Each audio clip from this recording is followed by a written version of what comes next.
It's beer o'clock on Real Ale Craft Beer. Today we've got a beer from Roosters Brewing Company. And it's a can of their Better Late Than Never New England IPA, coming in at 5.9% ABV in a 440 milliliter can. Look at this, so better late than never. That would suggest to me that Roosters have decided to tip their toe. Is it tip their toe or dip? Dip their toe in the water. Tip their toe in the water. And produce a New England IPA. Here we go. Little bit of smoke on the can opening. I was kind enough to be sent a fantastic package from Roosters. Some of you might have seen the unboxing video on, is it IGTV? So we had this beer and we had this beer, Go Backer Vermont Session Pale. Session IPA there. It wants to focus on my face, so I'll have to bring it here and then bring it closer. There you go. That's called Volstead, a pre-Prohibition American lager. We're in Prohibition over here in Wales at the moment. What else have we got from Roosters? Oh, they were kind enough to give us a pack of their Sixer as well, their Baby-Faced Assassin, which is their core beer. We've reviewed that on the channel a few years back. I picked it up in Morrison's, I think, but fantastic beer. I'll probably drink all them Christmas Day. Right, let's get this beer out into a glass, see what we get. The reason why I mention all of this is because, yes, I'm showing off their glass. Yes, I'm showing off their beers. But this is a 100% independent beer review. Regardless if the brewer sends me beer or not, it would be unfair to you. It would be unfair to myself if I stood here going, this is the best. You know, it could be. It could be. But, you know, if I kind of overdo things, then nobody's winning. Nobody's winning if I start praising something that's not very good. It more than likely will be. It's just my kind of rough guide to a disclaimer, I suppose. We got a 2-finger white head, hazy looking New England IPA. It looks very, very good. It really does. Good levels of carbonation. Let's get the aroma.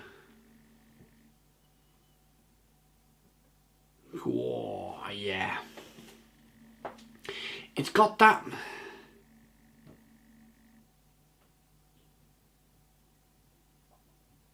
It's the body.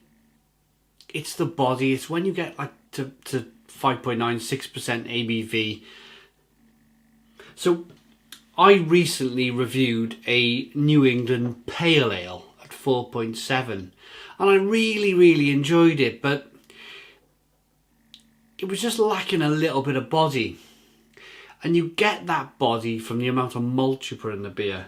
And of course you get the ABV for the amount of malt you add to the beer. In this case, 5.9%. It smells delicious, it really does. Pineapple, grapefruit, passion fruit, mango.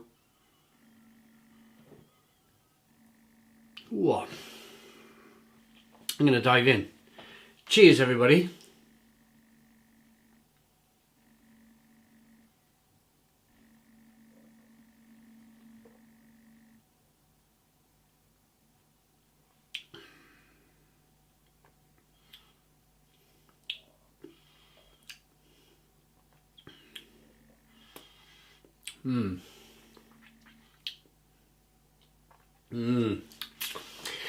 Let's go again.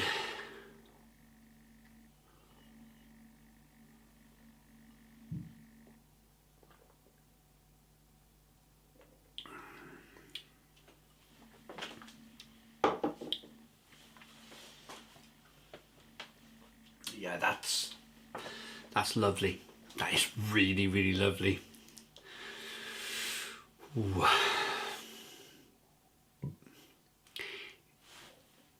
Ooh. Oh, the flavour on the back end, but you know, the flavour is in the middle, but it keeps building towards the back end, and there's a slight bit of bitterness that comes through as well, and a little bit of sweetness from the malt to begin with, but everything's in tune. You know, if you were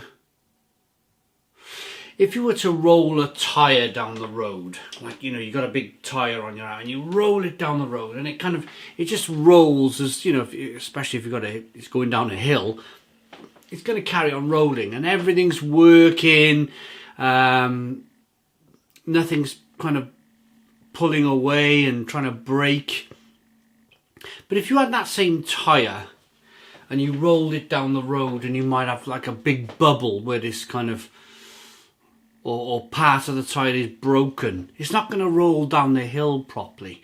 It's probably going to kind of deviate and roll in a different direction and miss the road completely, and end up just crashing in a field or into somebody's front window.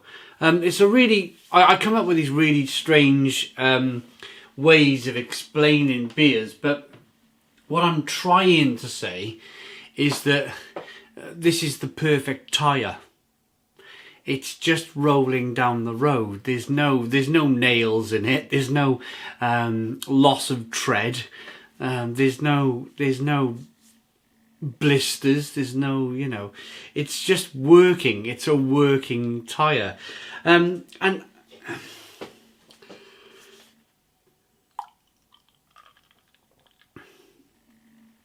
come up with all sorts of, and it's just whatever hits my head at the time. But I tried to centre it around what I tried to do in my head at that very moment. Not that I pre-think it, it just kind of hits me. I try and go, right, the malt's doing really well, the hops are doing really well, everything's working in tune. I sometimes talk about playing the perfect, you know, where you got the orchestra man, what's his blooming name, that points the stick and off they go, and everyone's playing in tune. It's that similar thing with this beer. Everything is right.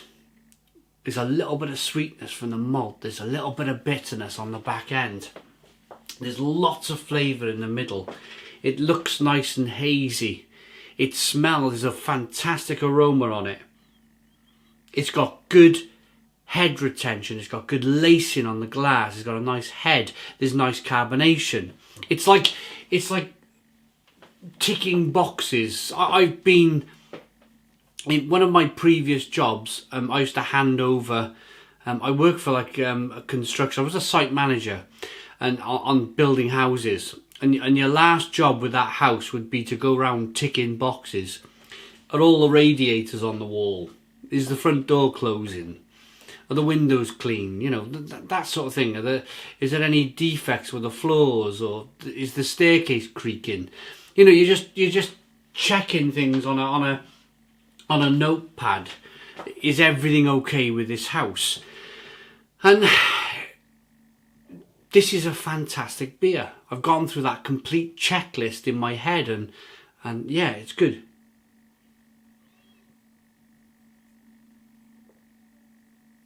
There's nowhere on the notepad where I want to put a big X. It's really tropical. Grapefruit, passion fruit, mango. Lots of flavour in the middle. And it's probably kind of ironic, because better late than never, Roosters Brewing Company have turned up and produced an amazing New England IPA. It's a bit like, look, how can we put this now? See, another analogy, another way of putting things. It's a bit like some of the small crisp companies out there are doing lots of flavour and mustards and fantastic pork cracklings, like peri pork cracklings, and it's a bit like, you know, they're able to do these things on a what am I trying to say? I've gone off track a moment. I'm going to get back on track in a moment. It's a bit like Mr. Porky's is the #1 pork crackling sales in the UK. And if they were to, you know, if they keep an eye on their market, and then they go, well, there's lots of people eating peri peri pork crackling, then you can bet your bottom dollar that Mr. Porky's, the #1 pork scratching sales company, and not the best, but in terms of sales market share, they're gonna make a peri peri pork crackling. I'm not by 1 minute, I'm not by one moment saying that Roosters Brewing Company are the largest brewery in the UK. I'm not trying to say that. I kind of might have sounded like that. What I'm trying to say is that they are better late than never. But when they have decided to make a New England IPA, they've made a terrific one. They really have. And I'm going to rate it. Just the ingredients and the tasting notes on the side. It's vegan friendly. It's a CBA assured British craft brewer. I like that stamp. I'm a big fan of that stamp, I must be honest.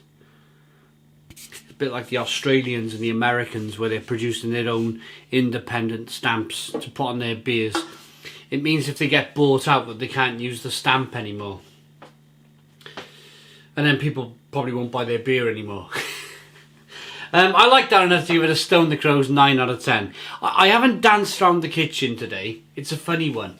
Normally when I get a 9 out of 10, normally I'm kind of like jumping around the kitchen, and perhaps I'm just settling down in my old age. But it's good enough for a 9 out of 10. 9 out of 10 from Real Ale Craft Beer. Please put your comments in the comments box. Subscribe to our daily beer and food reviews. Give us a big fat thumbs up. Boom! Cheers!